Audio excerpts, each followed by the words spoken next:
Sehingga ada Isra, ada Mi'raj. Kalau Isra perjalanan Nabi Muhammad dari Masjidil Haram ke Masjidil Aqsa. Kemudian Mi'raj naiknya Nabi Muhammad dari Masjidil Aqsa ke Sidratul Muntaha. Kemudian turun lagi sampai ke Masjidil Aqsa.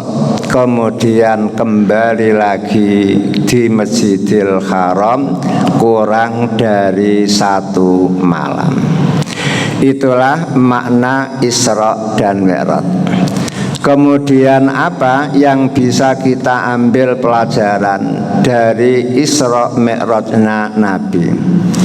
Ada beberapa poin yang bisa kita ambil pelajaran. Pertama, Isra Mi'rajnya Nabi Muhammad itu mukjizatan lahu, sebagai mukjizat Allah yang diberikan kepada Nabi Muhammad.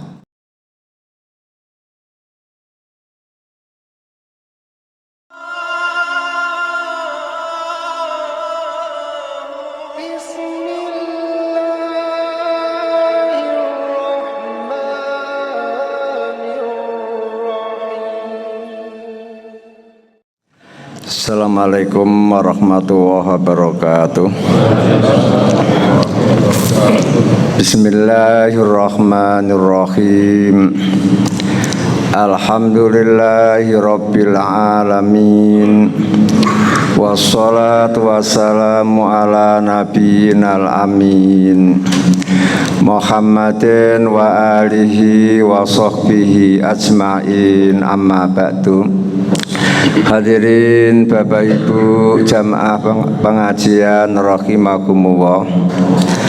Alhamdulillah pagi hari ini kita ditakdirkan oleh Allah bisa mengikuti salat jamaah subuh, kemudian mengikuti pengajian di hari ini. Semoga ridha Allah selalu menyertai hidup kita.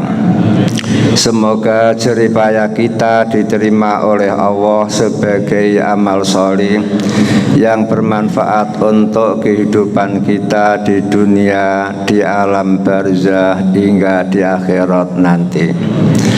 Hadirin yang saya hormati, hari ini adalah hari tanggal 27 Rajab.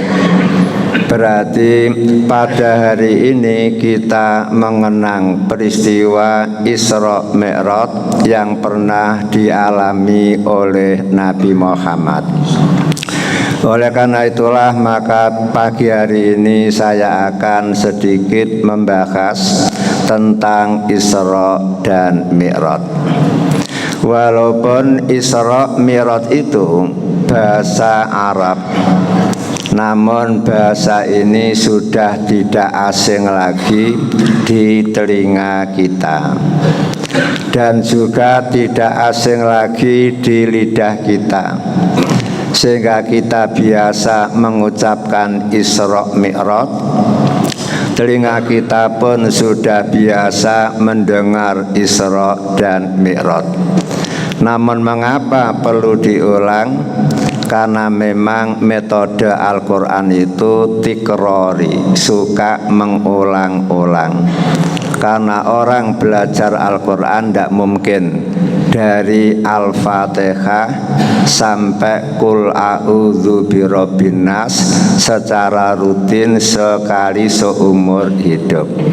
Dan hebatnya Al-Quran dikaji dari tengah oke, dikaji dari depan oke, dikaji dari belakang oke.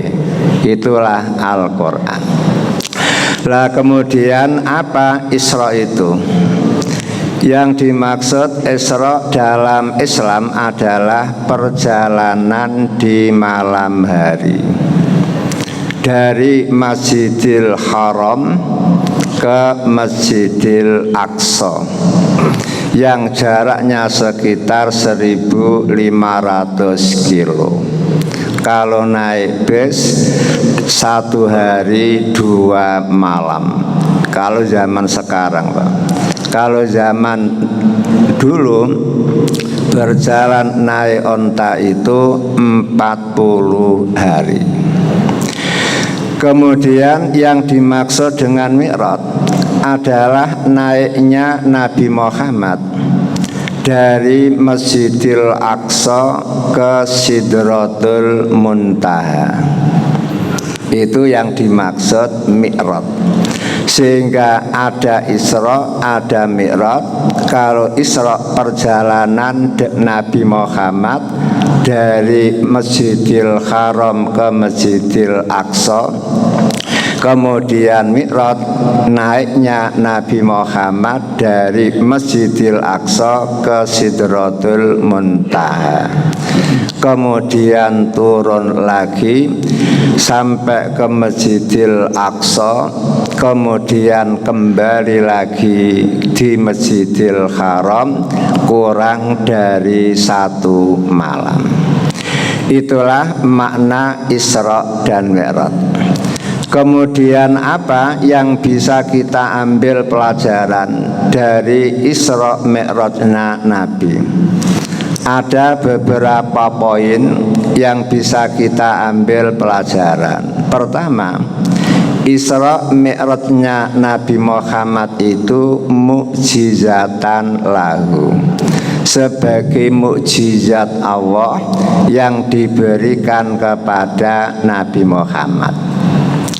Mukjizat itu, Pak, alat mengalahkan, sehingga siapapun yang menentang pasti kalah. Sehebat apapun orang menentang mesti kalah. Itu namanya mukjizat. Dan semua nabi diberi mukjizat oleh Allah Ta'ala.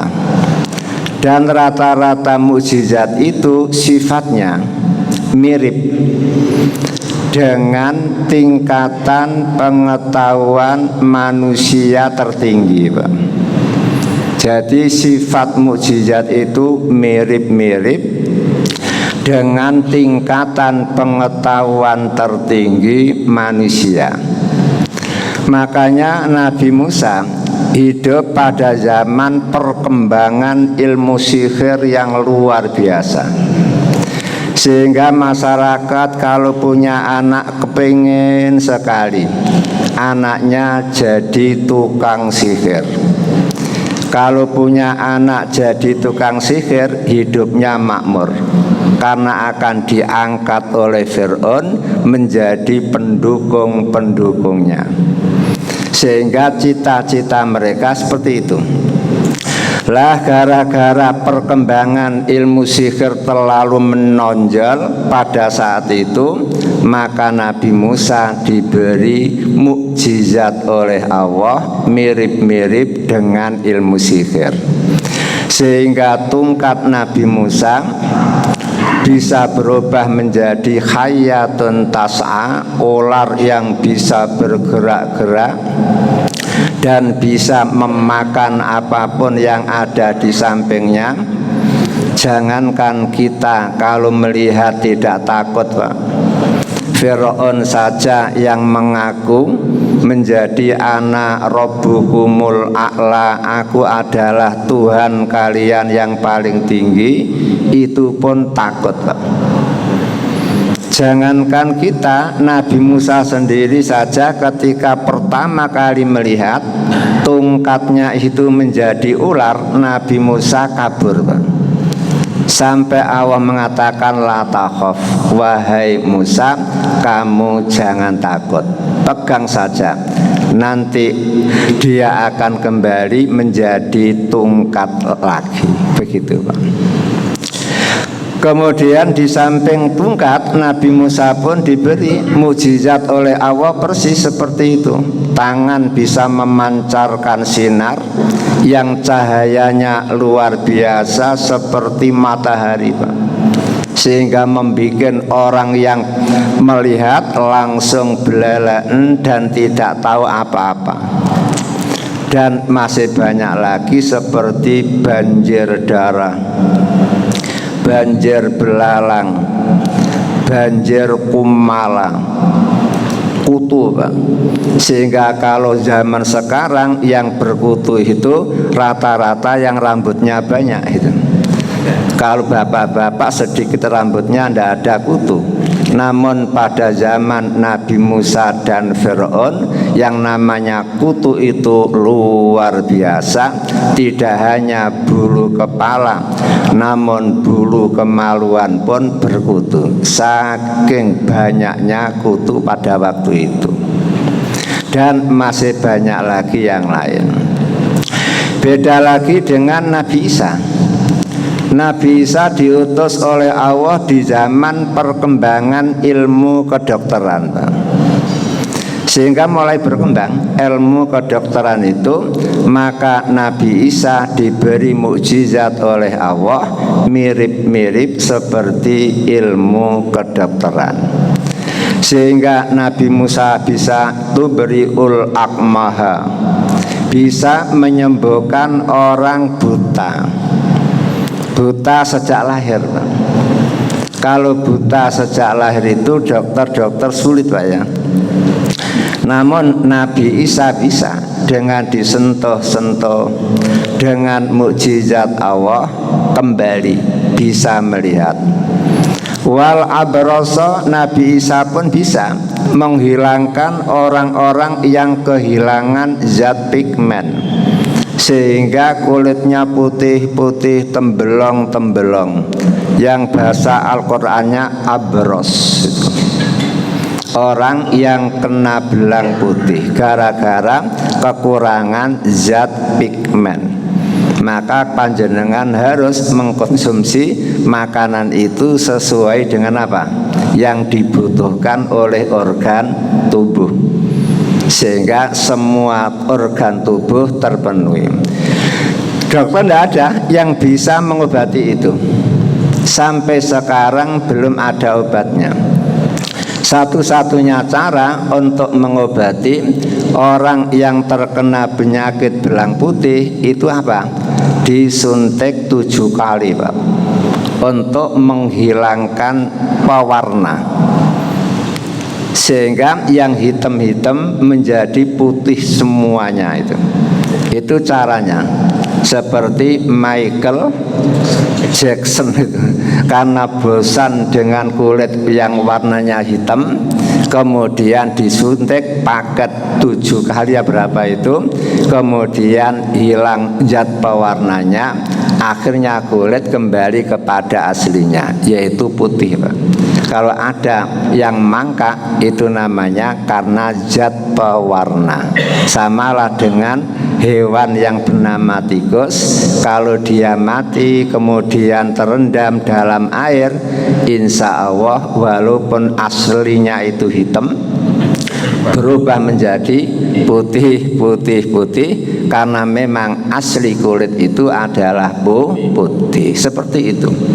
Lah Nabi Isa tanpa kuliah di UNER Pak, jurusan kedokteran itu, langsung dengan disentuh-sentuh, dipijat-pijat langsung kembali.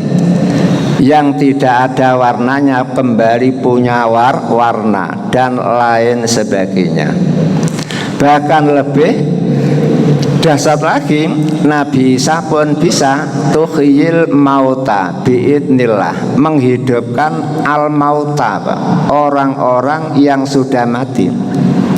Berarti tidak sekali kejadiannya, berkali-kali, karena Allah menyebut al mauta isim jamak dari mayitun seorang mayit, mayitani 2 orang mayit, mauta beberapa mayit. Sehingga kalau panjenengan buka-buka di dalam kitab Injil mereka Pak, minimal ada 3 Pak yang pernah dibikin hidup kembali oleh Nabi Isa. Pertama anaknya lurah, kedua anaknya janda gitu. Kemudian yang ketiga ada orang yang tidurnya terlalu lama setelah dipanggil oleh Nabi Isa langsung hidup kembali. Itu 3 kali. Itulah mukjizat yang diberikan Allah kepada Nabi Isa. Karena itu mukjizat, maka tidak ada yang bisa melawan. Sehingga zaman sekarang tidak ada kan orang yang hidup, bilang mati, lalu hidup kembali. Paling-paling ada ungkapan, ada orang mati didatangi mudin urip. Jangan dianggap yang mati urip, enggak, mudinnya yang urip. Yang mati tetap mati. Lah Nabi Muhammad juga begitu. Tingkatan tertinggi pengetahuan umat Nabi Muhammad adalah apa, Pak? Kedirgantaraan, penjelajahan ruang angkasa, sehingga Apollo bisa meluncur ke rembulan, satelit bisa meluncur ke ruang angkasa, dan segalanya bisa meluncur ke sana. Maka Nabi Muhammad pun diberi mukjizat oleh Allah mirip-mirip dengan itu. Apa? Nabi Muhammad bisa menjelajah ruang angkasa, tidak hanya sampai di rembulan, tidak hanya sampai di matahari, tidak hanya sampai di bintang Syirah yang disembah oleh bangsa Mekah pada zaman dulu. Karena bintang Syirah itu bintang yang paling besar kata mereka, dan paling tinggi, dan cahayanya luar biasa terangnya. Namun Nabi Muhammad bisa tembus langit pertama, tembus langit kedua sampai ke-7. Setelah sampai ke langit yang ke-7, Nabi Muhammad melihat ke atas lagi Sidratul Muntaha. Pada waktu itu malaikat Jibril tidak mau mengantarkan, Pak. Karena Jibril hanya diberi mandat oleh Allah mengantarkan Nabi Muhammad sampai di langit yang ke-7. Kalau Nabi Muhammad ingin naik lagi ke Sidratul Muntaha, silahkan sendirian. Ternyata Nabi Muhammad pun pemberani, Pak. Tanpa dikawal oleh Jibril, tanpa dikawal oleh Mikail, Nabi Muhammad meluncur ke Sidratul Muntaha. Disitulah Nabi Muhammad dengar goresan pena Allah. Dan disitulah Nabi Muhammad sempat beromong-omong dengan Allah. Lah sekarang sebagai bukti itu adalah apa? Mukjizat. Hingga sekarang belum ada. Amerika yang mengatakan teknologinya canggih, kemudian China juga mengatakan teknologinya sangat canggih, namun belum ada, Pak, alat yang bisa mengantarkan kita ke Sidratul Muntaha. Jangankan ke Sidratul Muntaha, Pak, langit yang pertama saja jenengan tidak tahu berapa jaraknya, Pak. Jangankan langit pertama, hingga sekarang ini masih banyak bintang-bintang yang cahayanya belum tembus ke bumi, Pak. Pernah kan ada profesor yang mempunyai alat sadap, alat apa itu, radar terbesar, tercanggih sedunia, kemudian digunakan untuk merekam bintang-bintang yang ada di langit. Ternyata yang bisa masuk dalam sadapan itu adalah angka 1 ditambah 0,21, Pak. Kalau 1 ditambah 0,3 seribuan gitu. Tambah 0,6 jutaan, 0,9 miliaran, 12 triliunan, 15 kuardiliun itu. Sampai ada namanya jenengan pun tidak hafal gitu. itu. Dan ternyata masih banyak bintang-bintang yang tidak berhasil disadap karena tingginya, karena cahayanya belum sempat ke bumi, tembus ke bumi. Jangankan itu Pak, bintang Syi'ra sampai disebut oleh Allah dalam Al-Quran, wa annahu huwa rabbus Syi'ra, surat An-Najm ya. Orang-orang Arab zaman jahiliyah dulu kan banyak menyembah bintang Syi'ra itu, karena dianggap Tuhan, karena itu bintang yang paling besar, yang paling terang benderang. Ternyata sekarang diketahui Pak, bintang Syi'ra itu diketahui ternyata tidak termasuk bintang yang paling tinggi. Seandainya panjenengan kepingin rekreasi ke bintang Syi'ra bisa Pak. Yang penting panjenengan harus punya umur 350.000 tahun. Itu zahaban wa iyaban PP Pak. Dan kalau panjenengan punya kendaraan barkun seperti kendaraannya Nabi Pak, burukun itu barkun Pak, kilat. Kilat itu per detik mampu menempuh jarak 300.000 kilo. Tek 300.000 kilo, tek 300.000 kilo. Begitu Pak. Itu butuh 175.000 tahun satu perjalanan.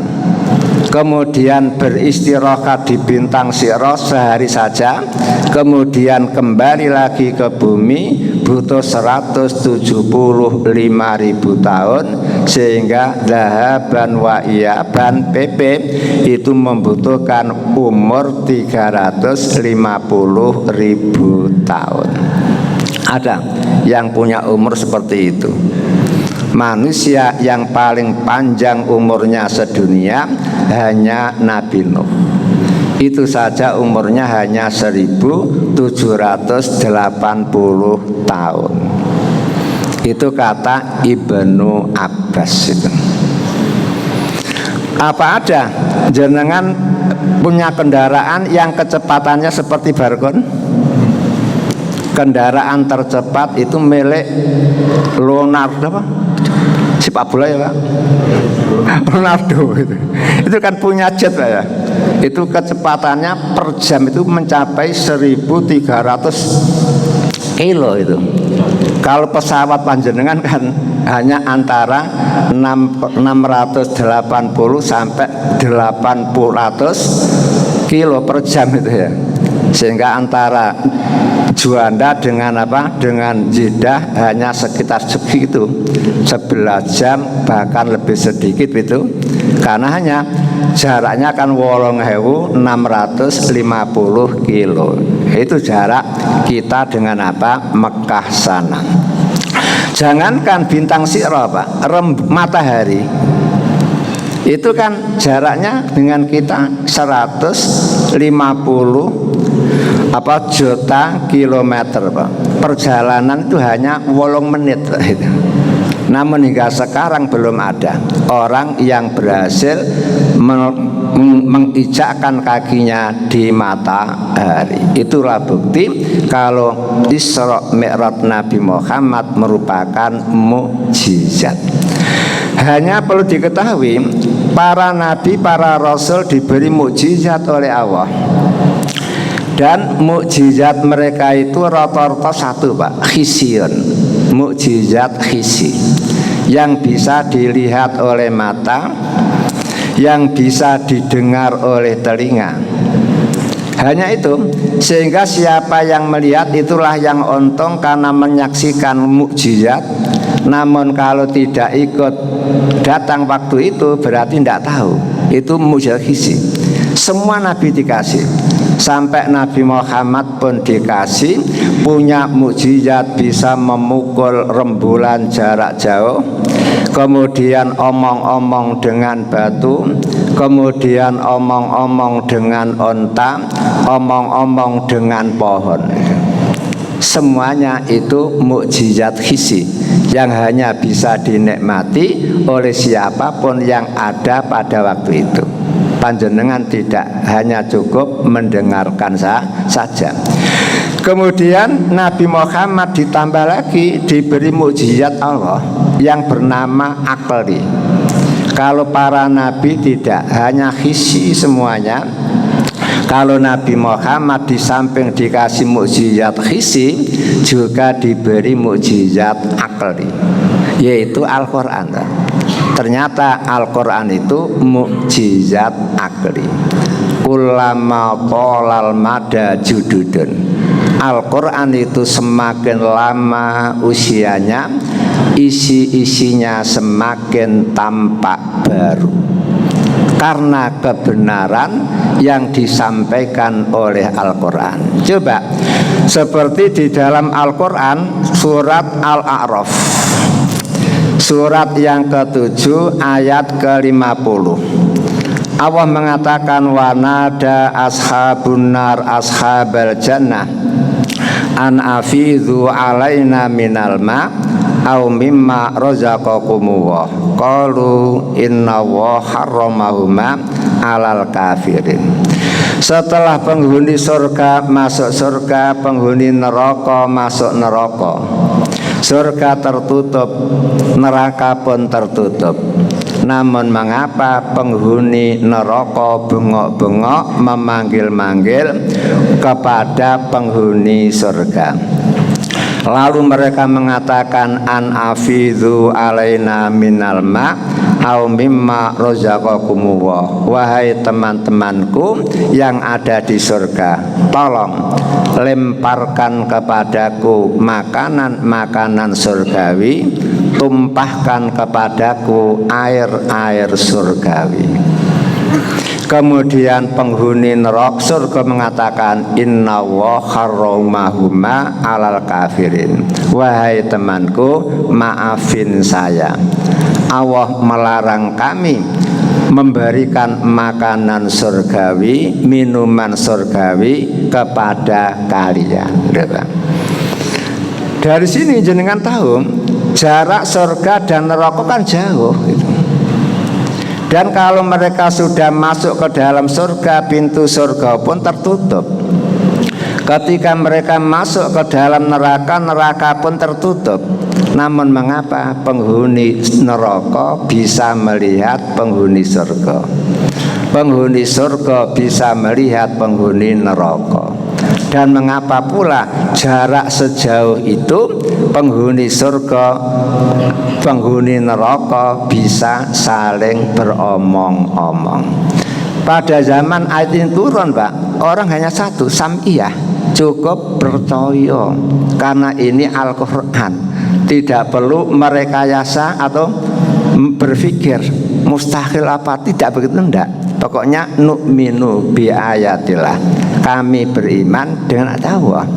Namun ternyata pada zaman sekarang panjenengan faham, oh ternyata penghuni surga bisa melihat penghuni neraka, neraka bisa melihat penghuni surga. Itu seperti jenengan pakai Zoom atau video callan. Anak panjenengan kuliah di Amerika, panjenengan video callan sehingga bisa omong-omong sambil melihat wajah anak panjenengan untuk menghilangkan rasa rindu.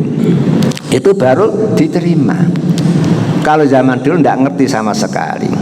Kemudian contoh berikutnya apa? Dalam surat Yunus, surat yang ke-10 ayat 92. Fal yauma nunajjika bi badanika litakuna liman khalfaka ayah. Ketika Firaun tenggelam, Allah mengatakan, wahai Fir'aun, pada hari ini aku akan menyelamatkan kamu dengan badan kamu, supaya kamu menjadi pelajaran buat orang-orang yang hidup setelah kamu. Itu firman-Nya, Pak. Sehingga Allah berjanji akan menjaga tubuh Fir'aun, tidak rusak, tidak hancur. Itulah janji Allah. Padahal waktu itu Fir'aun sedang yugorgir, kelorok karena tenggelam. Kemudian ternyata betul setelah abad ke-19 barulah ada pembongkaran, Pak. Jenazah raja-raja Mesir yang diadakan pembongkaran itu ya Bu, di daerah Wadil Muluk, lembah para raja, di daerah Toba. Diadakan pembongkaran, ternyata ditemukan, Pak, Fir'aun yang zaman Nabi Musa, Fir'aun yang tenggelam di lautan Kulzum itu ditemukan. Ternyata utuh. Jangankan giginya jatuh, Pak, sehelai bulu mata pun tidak ada yang lugur, Pak, utuh tuh. Dan kematiannya pun diketahui. Karena apa? Di dalam paru-parunya ada, Pak, tanda putih-putih, Pak, pertanda dia kemasukan air laut yang bergaram. Sehingga semua penemu para ahli itu mengatakan inilah Fir'aun pada zaman Nabi Musa yang tenggelam di lautan Kulzum. Lah setelah diketahui persis, langsung dibawa ke Museum Tahrir di Kairo. Di situ ditempatkan di museum, kedinginannya dan kepanasannya itu suhunya, Pak, diukur sehingga tetap awet terus hingga sekarang. Dan hingga sekarang pula tempat itu banyak dikunjungi oleh para profesor-profesor. Mengapa kok bisa itu? Mereka mengatakan karena dibalsem. Karena dibalsem akhirnya apa? Badannya utuh. Kemudian balsem dari apa itu? Kok bisa sekuat itu? Itu yang membuat para profesor Para profesor tercengang itu. Namun untuk jenengan tidak usah begitu. Inilah qadarullah, takdir Allah. Orang baik jasadnya utuh banyak, orang jahat kalau Allah menghendaki utuh ya tetap utuh. Namun utuhnya orang jahat tidak ada manfaat, Pak. Gitu? Malah itu. Namun Allah sengaja membuat jasad Fir'aun itu utuh litakuna ayatan liman khalfaka, supaya kita yang hidup setelah Fir'aun itu mengambil pelajaran. Segagah-gagah orang kalau menentang Allah seperti ini, sekuat apapun ekonomi dia, setinggi apapun jabatan dia, kalau menentang Allah akhirnya seperti ini. Itu pertama, Pak. Kemudian yang kedua, Isra Mi'raj itu tasliyatan lin Nabi, Pak, sebagai penghibur, pelipur lara buat Nabi Muhammad. Karena Nabi Muhammad juga manusia, Pak, seperti jenengan semua. Hanya Nabi Muhammad dapat wahyu, dapat jaminan dijaga dari dosa. Kalau panjenengan tidak itu. Kemudian mengapa Nabi Muhammad perlu dihibur? Iya, karena pada waktu itu Nyai Khadijah meninggal dunia.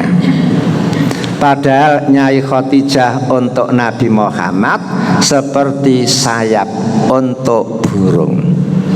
Burung tidak akan bisa pergi kemana-mana, tidak akan bisa beraktivitas apapun tanpa sayap. Maka Nabi Muhammad pun koyok-koyok gagal jadi nabi, Pak, kalau tidak dibantu oleh Nyai Khadijah, kalau tidak di backup ekonominya oleh Nyai Khadijah. Sehingga Nabi Muhammad pernah guyonan sama sahabat-sahabatnya, seandainya aku tidak kawin dengan Nyai Khadijah, maka aku akan gagal jadi nabi. Itu guyonannya begitu, Pak. Itu menunjukkan saking hebatnya Nyai Khadijah. Sampai istri Nabi, Pak, sebanyak 9 Yang dapat kiriman salam dari Jibril itu hanya dua, Pak.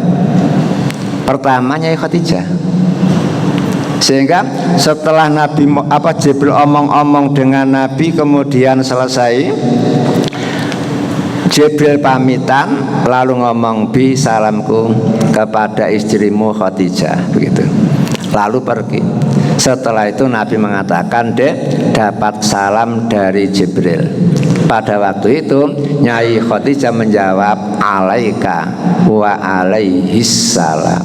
Alaika atas engkau wahai Nabi, wa alaihi dan atas Jibril, assalamu kesejahteraan. Begitu, Pak. Itu jawaban Nyai Khadijah. Dan Nabi Muhammad setuju, tidak disalahi, berarti kan benar. Yang kedua Nyai Aisyah. Nyai Aisyah juga sering dapat kiriman salam dari Jibril. Sehingga Nabi Jibril ngomong, mat, salamku kepada istrimu Aisyah. Akhirnya setelah Jibril pergi, Nyai Aisyah diberitahu, dek, dapat salam dari Jibril itu. Nyai Aisyah menjawab, wa alaikas salam, wa alaihis salam, wa alaihis salam, semoga atas Jibril salam. Dari sini bisa disimpulkan, menjawab kiriman salam itu boleh dua macam. Boleh gaya Nyai Khadijah, alaika wa alaihis salam. Kemudian boleh gaya Nyai Aisyah, langsung wa alaikas salam itu. Paham ya? Bisa dikembangkan, Pak, oleh orang-orang itu. Kalau begitu Rabi Rondo lebih menyenangkan gitu, daripada Rabi Perawan. Karena apa? Mbok Rondo penuh kasih sayang gitu. Buktinya apa? Nabi ngomong, dek, dapat salam Jibril, langsung Nabi didoakan, alaika wa alaihis salam. Nyai Aisyah, dek, dapat salam dari Jibril, dek, wa alaihis salam. Tidak mendoakan Nabi Muhammad itu, Pak. Namun bukan begitu. Tentu ini memberi petunjuk bahwa syariat menjawab kiriman salam boleh dua. Boleh gaya Nyai Khadijah, boleh pula gaya Gaya Nyai Aisyah. Itulah keistimewaannya. Kemudian setelah Nyai Khadijah meninggal dunia, Pak, ternyata tidak lama Abu Thalib pamannya, Pak, sebagai pelindung keamanan Nabi, meninggal dunia juga. Dan ketika meninggal dunia, Masya Allah, dia masih dalam keadaan kafir karena pertemanan. Bayangkan ketika Abu Thalib sakit keras, Nabi Muhammad dengar, langsung berkunjung, kemudian duduk di sampingnya. Pada waktu itu ternyata Abu Jahal sudah ada di kamar Abu Thalib, Abu Sufyan juga sudah. Kemudian Nabi ngomong, ya ammi kul la ilaha illallah kalimatan uhaju bihalaka indawa. Paman, tolong ucapkan kata-kata la ilaha illallah. Kalau paman mau mengucapkan kata-kata itu, aku sanggup membela paman di hadapan Allah, sehingga paman akan berhasil masuk ke dalam surga, selamat dari api neraka. Abu Jahal berontak, wahai Abu Thalib, atarghabu an millati abaikum, kamu mau mati, jangan macem-macem. Apakah kamu benci terhadap agama nenek moyang kamu? Nabi mentalkin yang kedua, Abu Jahal mentalkin yang kedua, Nabi mentalkin yang ketiga, Abu Jahal mentalkin yang ketiga. Abu Thalib bingung, Pak.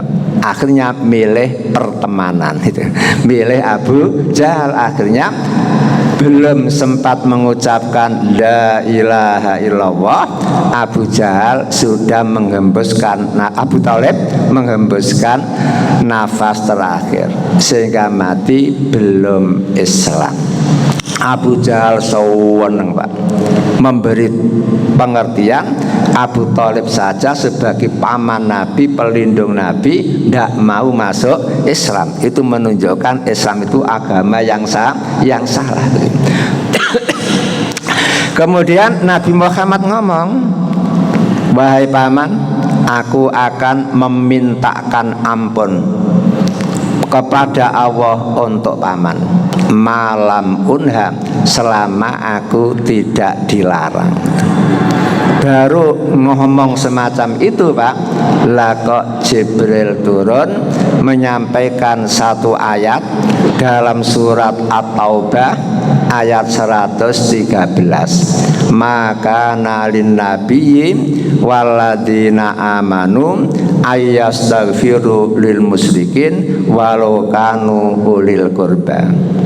Tidak pantas buat seorang nabi dan orang-orang mukmin memintakan ampun buat orang-orang kafir, walaupun itu sanak kerabat sendiri. Gara-gara ayat itu turun, maka Nabi Muhammad tidak jadi memintakan ampun kepada Allah buat pamannya. Maka panjenengan berbahagialah karena punya orang tua wafat dalam keadaan Islam, sehingga panjenengan bisa birrul walidain seumur panjenengan, berbakti kepada orang tua seumur panjenengan. Karena apa? Habis sholat Rabbi ghfirli wali walidayya warhamhuma kama rabbayani shaghira. Namanya apa? Anak berbakti kepada orang tua, sehingga orang tua yang sudah wafat pun didoakan agar dosanya dihapus oleh Allah, agar terus menerus dilimpahi rahmat oleh Allah. Itu seumur panjenengan. Makanya walaupun jenengan sekarang ada yang berusia 60, jenengan tetap anak itu, karena punya orang tua, sehingga tetap berkewajiban mendoakan seperti itulah. Setelah Abu Thalib wafat Pak, masa Allah tidak ada yang melindungi Nabi dari segi keamanan, tidak ada yang membackup Nabi dari segi ekonomi. Akhirnya bangsa Mekah, orang-orang kafir Mekah semakin kejam terhadap Nabi Muhammad, sehingga tiap hari, tiap detik itu selalu diintimidasi, selalu diteror dan seterusnya.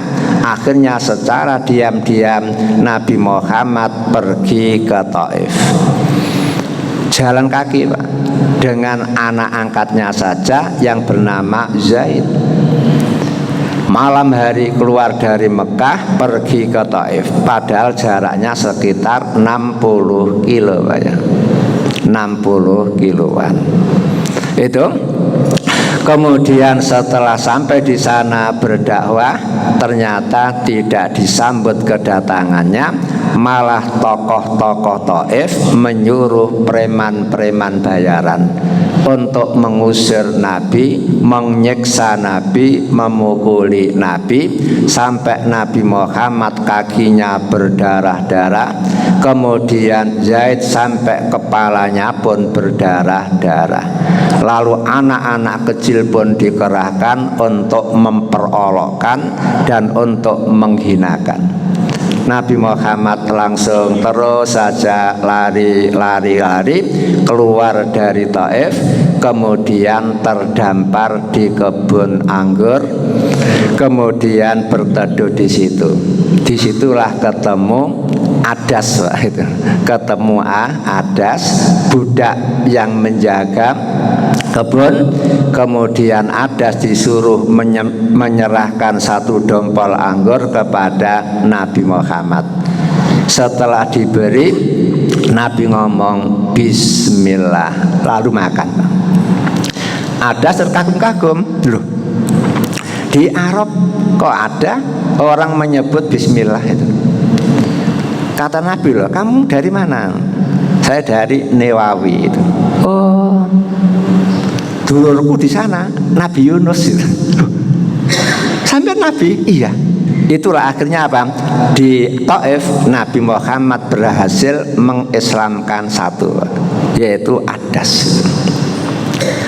Walaupun yang lain tidak berhasil, tapi adas langsung. Karena apa? Dia asli dari kampungnya Nabi Yunus itu. Dan dia ngerti Yunus itu nabi. Nabi Muhammad kok mengatakan aku dulurnya itu.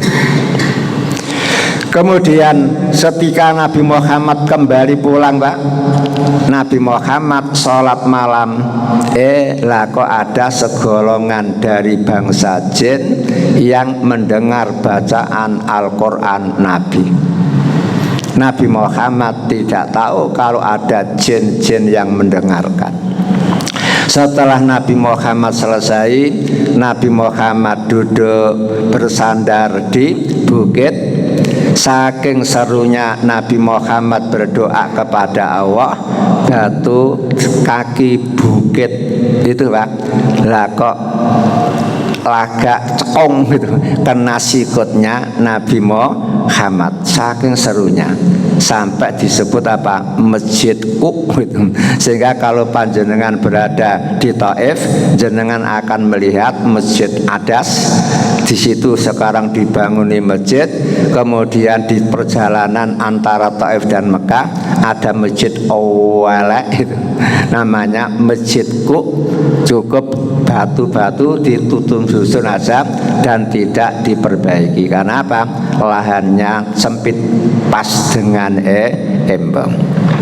Lah dari situ dakwah Nabi Muhammad berhasil mengislamkan jin dan mengislamkan adas. Walaupun penduduk Taif asli tidak ada yang masuk Islam, namun Nabi Muhammad ketika ditawari oleh malaikat, bagaimana kalau saya timbun mereka dengan bukit-bukit yang ada di Taif, Nabi Muhammad tidak mau. Karena Nabi Muhammad itu berpikir dakwah jangka panjang.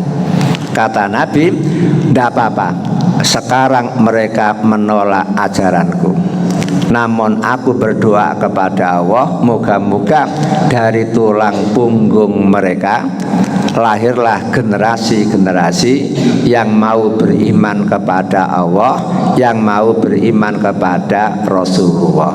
Toh mereka sudah tua-tua, tidak lama lagi akan wafat. Kan begitu, Pak ya? Itu namanya apa? Dakwah jangka panjang, pikirannya ke sana.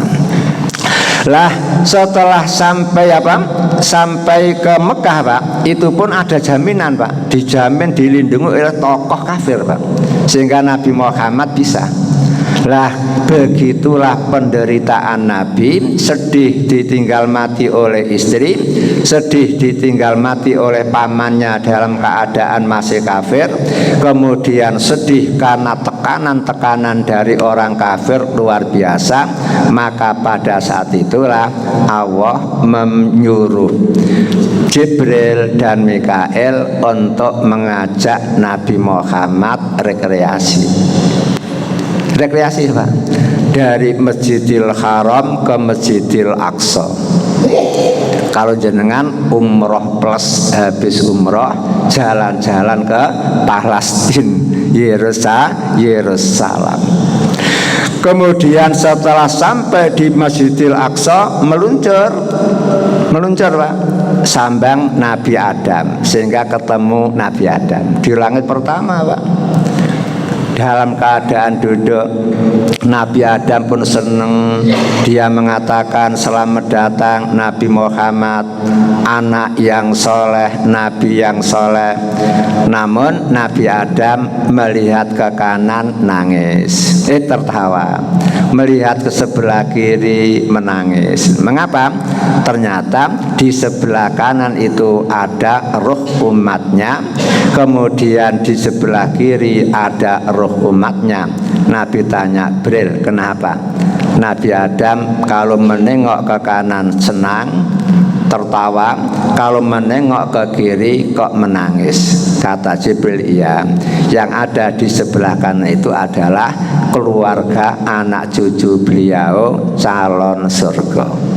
Sementara yang ada di sebelah kiri itu adalah anak cucu beliau yang menjadi calon neraka.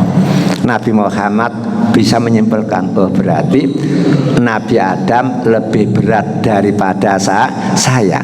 Nah bayangkan, setiap ada orang jahat, Nabi Adam sedih. Karena kita semuanya ini adalah anak cucu Nabi Adam kan.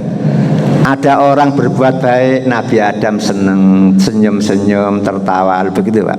Jadi orang tua seperti itu Pak. Melihat anaknya baik, Masya Allah senengnya luar biasa. Melihat anaknya beling, Masya Allah sedihnya luar biasa, sampai membuat Nabi Adam baka menangis. Kemudian melanjutkan ke langit yang kedua, ketemu Nabi Yahya dan Nabi Isa. Lanjut ke langit ketiga, ketemu Nabi Yusuf. Keempat ketemu Nabi Idris. Kelima ketemu Nabi Harun. Keenam ketemu Nabi Musa. Ketujuh ketemu Nabi Ibrahim. Ibrahim berada di langit yang ke-7. Hanya itu nabi-nabi yang disambangi oleh Nabi Muhammad, sehingga Nabi ketika itu sowan kepada senior-seniornya, hormat kepada senior-seniornya. Setelah itu meluncurlah Nabi Muhammad ke Sidratul Muntaha. Di samping Sidratul Muntaha ada Baitul Ma'mur. Masya Allah ramenya luar biasa, sesuai dengan makmur namanya. Tiap hari 70.000 malaikat keluar, dan kalau sudah keluar dari masjid tidak akan masuk kembali, dan 70.000 malaikat yang masuk ke dalam masjid kalau sudah keluar tidak akan kembali. Berarti jumlah malaikat jauh lebih banyak daripada jumlah manusia. Wong yang keluar masuk di Baitul Ma'mur saja tiap saat 70.000, dan kalau sudah keluar tidak akan pernah kembali lagi. Lah gara-gara melihat keadaan ruang angkasa, langit dan Sidratul Muntaha seperti itu, kesedihan Nabi hilang sama sekali, sehingga betul-betul terobatilah penderitaan-penderitaan yang dialami oleh Nabi Muhammad. Kemudian yang nomor berikutnya Pak, Isra Mi'raj sebagai ikhtibarul iman, ujian keimanan Pak.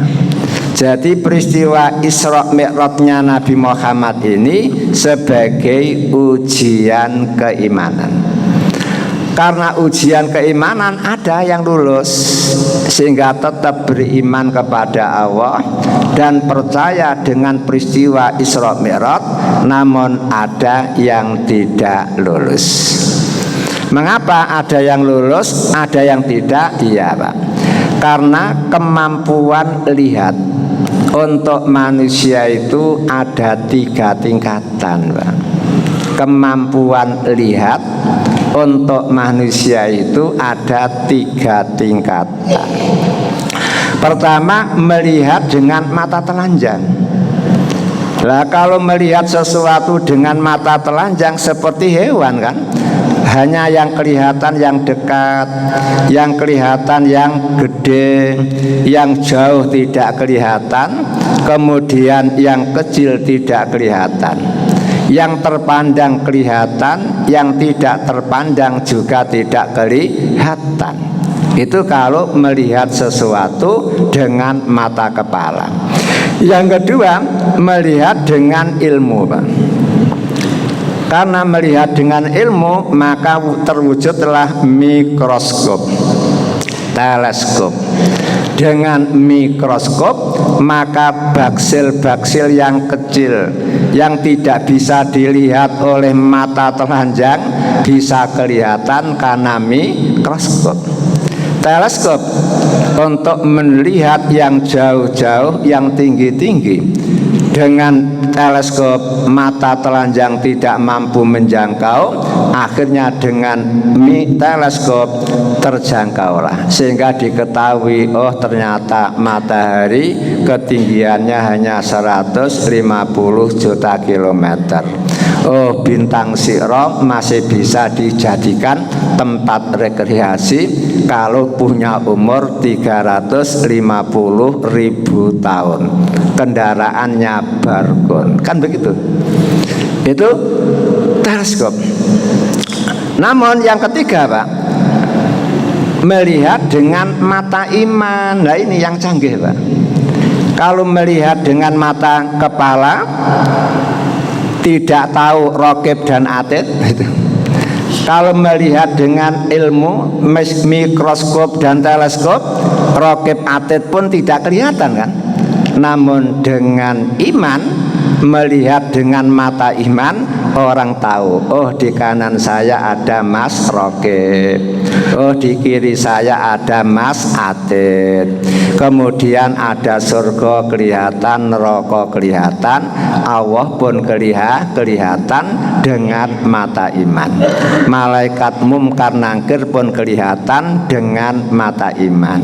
Makanya ketika pagi-pagi Nabi Muhammad keluar rumah ketemu Abu Jahal, apa kata Abu Jahal? Mat, ada berita baru apa itu? Dengan penuh keyakinan Nabi ngomong, oh berita baru adalah tadi malam saya Isra Mi'raj dari Masjidil Haram ke Masjidil Aqsa, kemudian dari Masjidil Aqsa meluncur ke Sidratul Muntaha, kembali lagi ke Masjidil Aqsa, kembali lagi ke Masjidil Haram, kurang dari 1 malam. Oh, Abu Jahal tertawa terbahak-bahak, Pak. Betul-betul apa Pak namanya, Pak? Majnunun itu. Orang yang tidak normal itu. Karena apa? Abu Jahal itu berkali-kali berdagang, pergi ke Palestina itu, Pak. Tahu jaraknya, tahu Masjidil Aqsa dan apal itu. Namun mengapa Nabi Muhammad kurang dari 1 malam kok bisa seperti itu sampai ke Sidratul Muntaha? Akhirnya Abu Jahal ngomong, Mat, kamu mau bercerita seperti tadi? Kalau kamu mau, aku oke, akan mengumpulkan semua penduduk Mekah.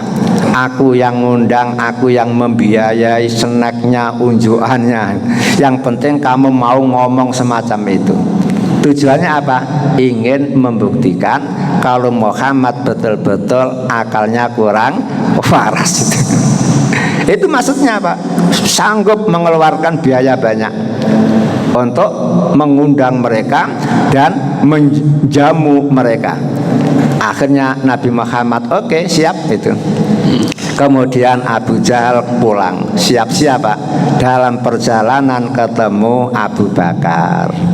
Abu Jahal ngomong, Kar, kamu percaya apa? Kalau Nabi Muhammad tadi malam jalan-jalan dari Masjidil Haram ke Masjidil Aqsa, kemudian meluncur ke Sidratul Muntaha, kembali lagi tidak sampai 1 malam. Kata Abu Bakar, apa Nabi Muhammad ngomong begitu? Iya. Lah kalau Nabi ngomong begitu, sodaktu, aku percaya. Masa Allah Pak Abu Jahal tenger-tenger, Pak, astagfirullah, orang semacam ini kok ndak pakai nalar sama sekali. Sing penting Nabi ngomong oke. Gara-gara itulah akhirnya Abu Bakar punya julukan As-Siddiqu, orang yang selalu membenarkan ucapan Nabi, selalu membenarkan perilaku Nabi. Dan akhirnya apa? Abu Jahal tidak jadi, Pak. Walaupun begitu tetap dia masih memaksa, Pak. Apa betul?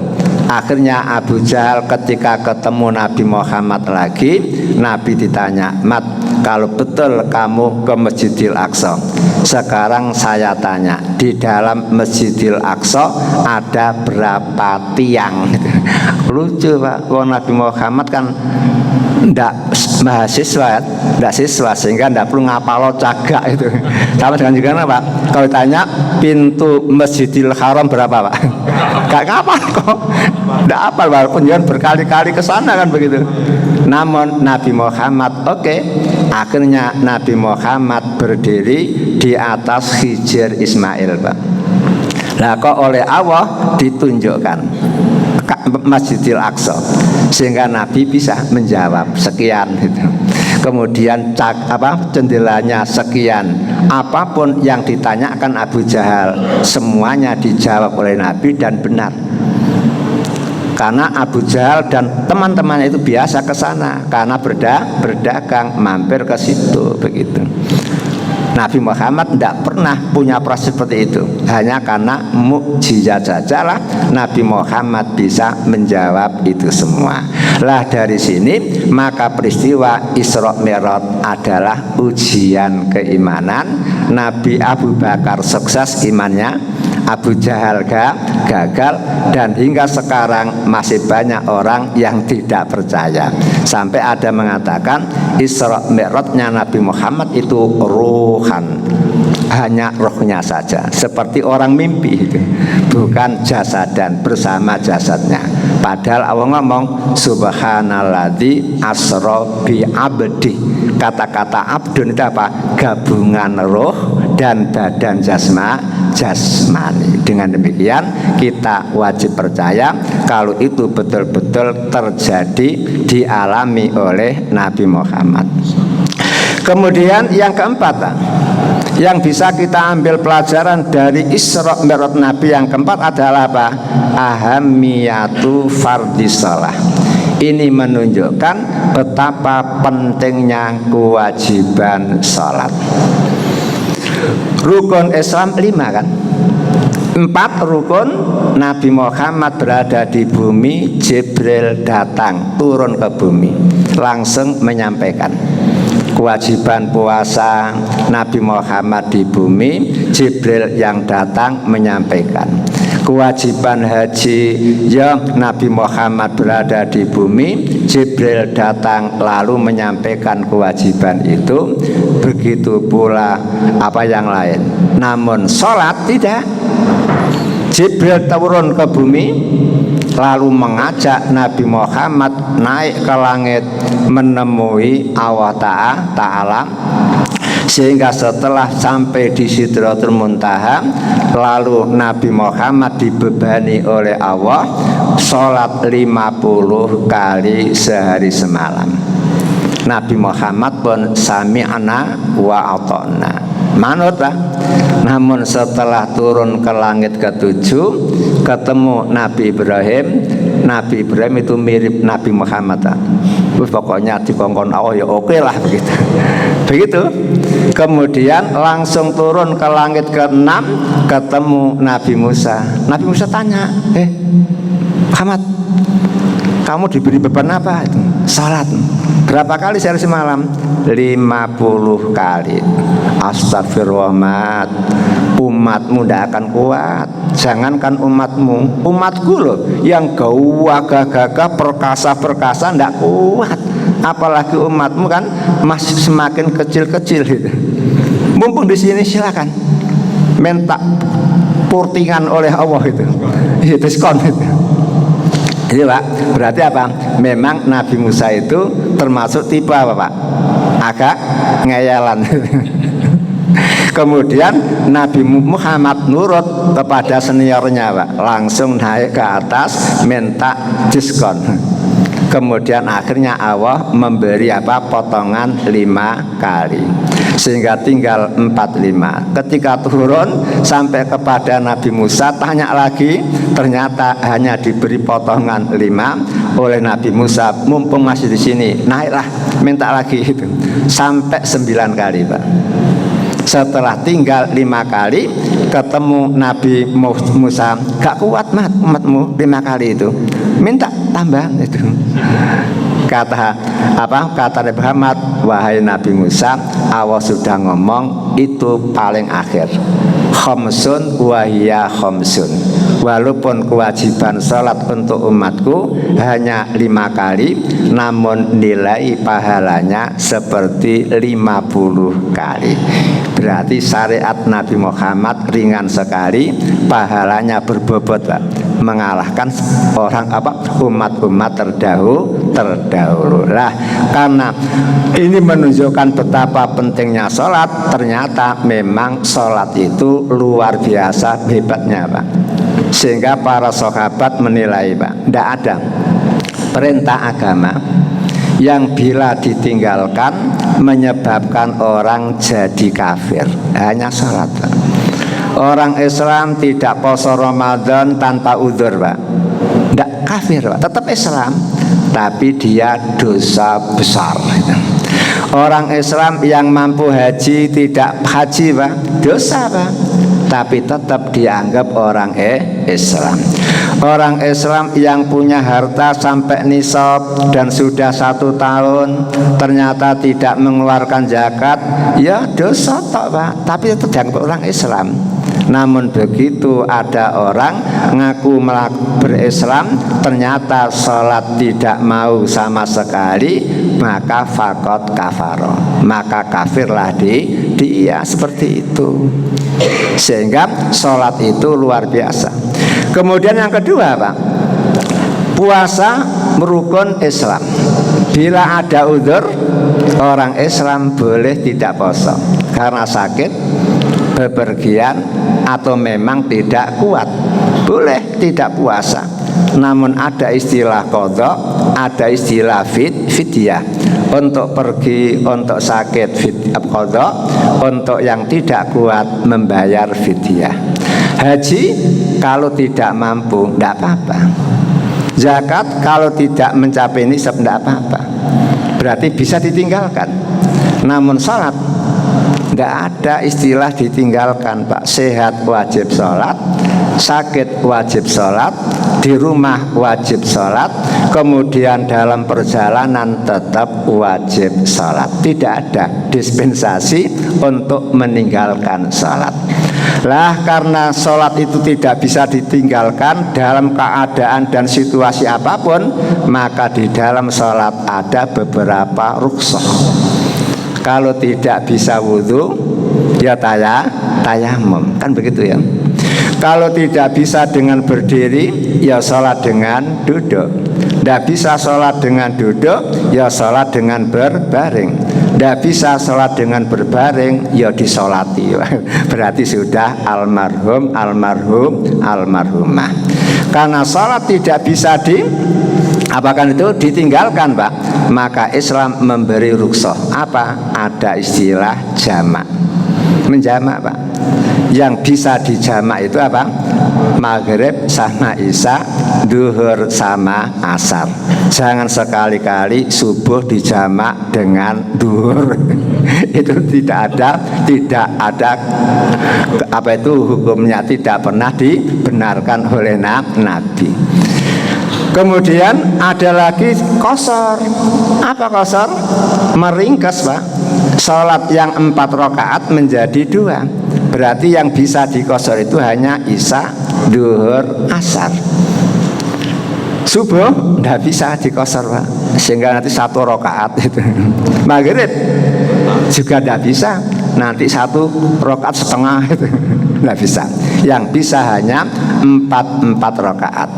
Kemudian di samping ada jamak, ada qashar, juga ada jamak plus qashar ya. Ada lagi yang terakhir, ada usholah fi ghairi waqtiha li udrin, melakukan salat di luar waktu karena ada udzur syar'iyyin yang dibenarkan oleh Islam. Salat subuh Pak jam 10. Mengapa? Boleh kalau memang ada udzur syar'i. Apa itu? Pertama, linnaumi, karena ketiduran. Karena tahajudnya jam 7 Pak, tahajud sampai jam 3:30. Kemudian sambil nunggu adzannya masuk kita, lah kok ketuon. Sampai matahari terbit tidak bangun-bangun, sampai jam 10 baru terbangun. Lah tidak apa-apa. Fa waqtuhu khina istaiqadha. Waktu sholat dia ketika bangun. Karena bangunnya jam 10, ya sudah, dia harus sholat subuh di jam 10. Dan hal ini pernah dialami oleh Nabi Muhammad ketika pulang dari peperangan, Pak, sampai malam berjalan terus. Akhirnya sahabat ngomong, "Bi, para tentara lelah letih, Bi, mereka ingin istirahat di tengah jalan, Bi." Kata Nabi, "Wahai sahabatku, waktu subuh sudah dekat. Nanti kalau kita istirahat, saya khawatir jangan-jangan kebelabasan itu." Lah kok bilang ngomong, "Bi, kalau alasan panjenengan tidak mau istirahat karena khawatir tidak bisa sholat subuh di waktunya, saya Bilal sanggup membangunkan panjenengan di waktu subuh." Nah, oke, kata Nabi. Akhirnya semua tentara dipersilakan untuk istirahat, kemudian tidur. Bilal sebagai orang penanggung jawab, akhirnya apa? Ontanya diderumkan, kemudian Bilal tidur duduk bersandar onta, Pak. Menurut Bilal apa? Tidak bisa nyenyak. Karena apa? Onta itu kan begitu, Pak. Buntutnya loh, Pak, sering pelak gitu. Pelak nyampuk-nyampuk ya, Pak, seperti jenengan lah digigit nyamuk pelak, gitu ya. Seperti itu. Dengan menurut akal jelas tidak bisa nyenyak. Dilalah apa terjadi, Pak? Subuh datang tidak ada yang bangun, matahari terbit belum ada yang bangun. Nabi Muhammad telah satu-satunya orang yang pertama kali bangun. Ketika Nabi bangun terkejut, Pak. Langsung Nabi berdiri. Yang dilakukan apa? Cari Bilal. Ternyata Bilal masih ngorok, Pak. Kemudian Nabi ngomong, lal, bangun. Bangun, mana janjimu? Astagfirullah, Bi, maafkan Bi ya, saya tidak pernah, Bi, tidur dalam perjalanan senyenyak ini. Karena bilang tidak apa, bangunkan teman-teman. Akhirnya semua teman-teman dibangunkan. Ya kaget, Pak, sudah padang. Namun waktu itu Nabi melanjutkan apa? Perjalanan dulu. Karena matahari baru terbit, Pak. Berarti iblis baru mengerahkan tentara-tentaranya untuk apa? Untuk menggoda manusia. Maka Nabi tidak mau sholat pas waktu matahari terbit, walaupun boleh. Karena apa? Karena ketiduran. Akhirnya setelah berjalan beberapa saat, setelah matahari terangkat sekitar 1 tombak, Nabi baru berhenti lalu sholat subuh jamaah di situ. Berarti Nabi sendiri juga pernah, Pak, ya, tidur matanya, tidur hatinya, sehingga bisa seperti itu. Jadi ini memang rahmat untuk kita, sehingga kita pun tidak susah bisa melakukan apa? Ada usolah fi ghairi waqtiyah li udrin, melakukan sholat di luar waktu karena ada udzur. Udzur yang kedua apa? Nisyanun, karena lupa, Pak. Lupa. Contoh jenengan lah itu. Biasa rutin jamaah, tidak pernah tidak jamaah. Ketika adzan asar dikumandangkan, panjenengan wudhu mau keluar rumah, astagfirullah ada tamu. Iya, Pak. Akhirnya dipersilakan masuk. Ya sudah, jenengan kari apa? Jamaah. Karena tamunya tidak pulang-pulang. Setelah pulang, jenengan mengantarkan di regol. Setelah itu jenengan lupa. Sudah, dilalah ada teman datang, "Pak, yuk futsal yuk." Oke, futsal itu. Kemudian senja maghrib datang, jenengan sholat maghrib. Isya datang, sholat isya. Ketika mau mapan tidur, baru pikir, iya, saya tadi kan mau sholat asar, ada tamu, tidak jadi. Habis tamu pulang, ada teman ngajak futsal. Sampai maghrib, berarti mana asarnya? Lah, kejenengan sadar. Ingat kalau asar belum dengan kerjakan di waktu jam 09.00 malam ketika mau mapan tidur, maka fawaktuha hina dzakara. Waktu sholat asar adalah di waktu panjenengan ingat. karena ingatnya jam 9 maka harus sholat asar di jam 9 malam. Itu alasan kedua. Kemudian yang ketiga, lihajatin masah, karena ada kebutuhan yang tidak bisa ditinggalkan. Contoh, umpama ada orang wudhu mau berangkat jamaah asar di masjid, dilalah tengah jalan, tahu ada tetangganya ketubruk sepeda motor, Pak, terkapar. Mosok jangan mentolong, sabar ya, tak sholat jamaah sih. Tentu tidak kan, langsung jenengan ikut mengurusi, dibawa ke rumah sakit yang dekat, tidak mau menerima karena parah. Akhirnya jenengan bawa ke Karangmenjangan umpama ya. Setelah sampai di sana urusan-urusan sampai isya baru selesai. Berarti jenengan kehilangan sholat asar plus maghrib. Maka kapan sholat asarnya? Langsung setelah selesai urusan silahkan jenengan sholat asar. Karena jenengan pergi apa tidak itu, Pak? Kalau tidak pergi ya 4 rakaat, Pak. Kalau musafir berarti karena jauh seperti Kertosono, Karangmenjangan kan jauh, Pak ya. Itu berarti kosor 2 rakaat asar, habis asar maghrib, habis maghrib baru isya, ngerapel.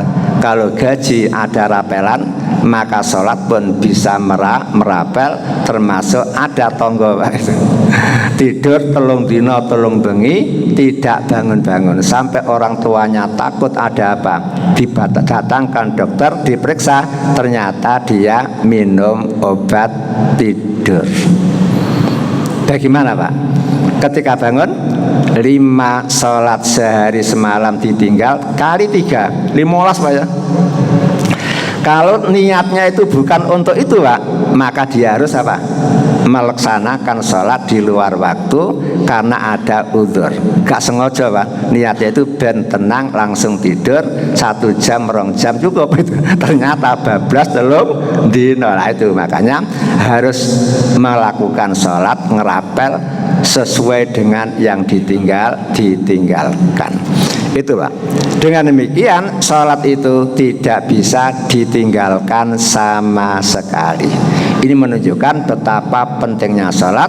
Lebih-lebih Nabi mengatakan besok pada hari kiamat yang pertama kali dihisab oleh Allah adalah sholatnya, kan. Jadi amal baik yang pertama kali dihisab oleh Allah adalah sholat. Amal jahat yang pertama kali dihisab adalah darah. Makanya jangan main-main dengan darah. Kemudian bagaimana cara Allah memeriksa darah sholat? Ternyata dilihat dulu, bila yang wajib terpenuhi maka diterimalah amal-amal sholat dia dan amal-amal yang lain. Namun apabila amal sholatnya kurang, Pak, maka Allah masih punya kemurahan. Taruhlah umpama panjenengan diberi umur oleh Allah dari balik sampai wafat itu 50 tahun, Pak. Berarti usia 65 tahun.